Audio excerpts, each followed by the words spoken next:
Okay, so recent fight announcement that Vitor Belfort will be fighting Wanderlei Silva in a boxing event in Brazil sometime in September. You know, honestly, both guys are absolutely cooked. Both guys are probably in their mid 40s, pushing 50s at this point. Both former UFC legends at middleweight and light heavyweight. Um, Vanderlei spent most of his career at light heavyweight, from what I can remember. Vanderlei mostly at middleweight and light heavyweight. Like I said, they were in and around those weight classes. Um, both early day MMA legends from Brazil, striking heavy fighters. But at this point, no one's trying to see either of these guys fight. Like, these guys are absolutely cooked. Got very, very little left in the tank. Out of the two of them, Vitor's got more left, so I'm gonna give Vitor the edge here. And obviously, Vitor actually being the better striker out of the two as well. Vitor has got boxing experience. He was a more boxing heavy fighter out of the two of them. Actually, I wouldn't say boxing heavy, because Vanderlei would throw a lot of punches, but he just wasn't technically, in terms of boxing, particularly good. Not that Vitor was a savant at all, right? Vanderlei striking literally was hooks and overhands. That was it. No jabs, no setups, no traps, no patterns, no feints, nothing. Run in there, head down, your head down, chin tucked, arms swinging. That was Vanderlei's striking style. Whereas Vitor was, again, in his own way, Vitor was primitive. He didn't have a wide variety of boxing. You know what I mean? Most of Vitor's, you know, legendary moments when he was TRT Belfort and was on that run. They were head kick knockouts, to be fair. But like I said, Vitor has got a boxing background and is a more boxing heavy style fighter. Of course, last thing I heard about Vitor was when he fought Evander Holyfield in that boxing fight and he beat him.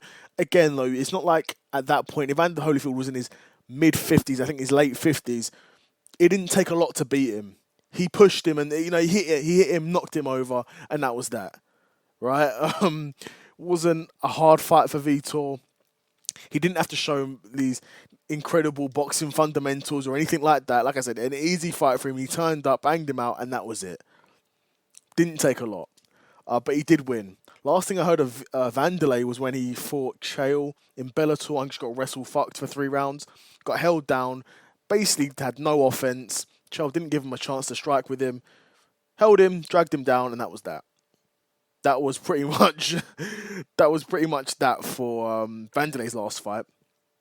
But again, that's almost going to be irrelevant because this is going to be boxing. So you don't need to worry about no takedown defense. But like I said, we know Vanderlei's style. The way Vanderlei fights is the way he's always fought and the way he's always going to fight. Like I said, no setups, no traps, no feints. It is walk forward, head down, throwing overhands, right? And you look at the two of them, who's got more left in the tank. You would have to say Vitor, because Vitor fought at a higher level more recently and won more recently as well, it feels like. I know Vanderlei was supposed to fight again. He was signed for the GFL, but of course the GFL that's not happening anymore. Thank God. But yeah, thank God that's not happening no more. But honestly, this will probably be a pretty routine win for Vitor. I don't know if it'll be like a exhibition like they did for Chell and Anderson, where it's basically just a glorified sparring session. I hope it's not. I hope it is more of an actual fight, because both guys are sort of known for that. Both guys are known for coming to fight. You know, Vitor and Vanderlei, say what you want about these guys, but like I said, they come to fight, right? Which is more than you can say for some of these guys. Like I said, though, Vanderlei is what Vanderlei is. And Vanderlei's never evolved. He's never really got better. The style of fighter he is now is the way he's always been, except for now he's took more damage. He's got more miles on the clock. He's, been through more camps, been through more wars, taken more damage. He had a long time off. I remember, between his last fight and then when he fought Chael. I mean, he was retired. He was retired for a while, then came back, fought Chael. I don't know if he had a couple fights in Bellator. I can't remember. He was absolutely cooked by that point. Not to say he wasn't cooked before he retired as well. Like, there was a reason why he retired. He was a cooked fighter because he's so limited as well. I mean, that's really what he is. He's a limited striker who's a low IQ. Like I said, no jabs, no setups, no feints. Walk in there and throw hands, right?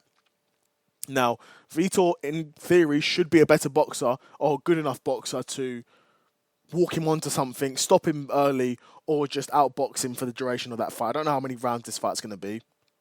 Like I said, should be a routine win for for Vitor. Again, of course, both guys are absolutely cooked, way past their prime, but Wanderlei is way further past his prime than Vitor is. Even if both guys were in their prime, I probably would actually still pick Vitor to win this fight as well. So take from that what you will. But yeah, I'd be curious to know what you guys think of this fight. Do you think Vitor will win? Or do you think Wanderlei can win? I'd be curious to know what you guys think in the comments below. Another episode of the Seth Solo Side Quest in the bag, and I'm out. Peace.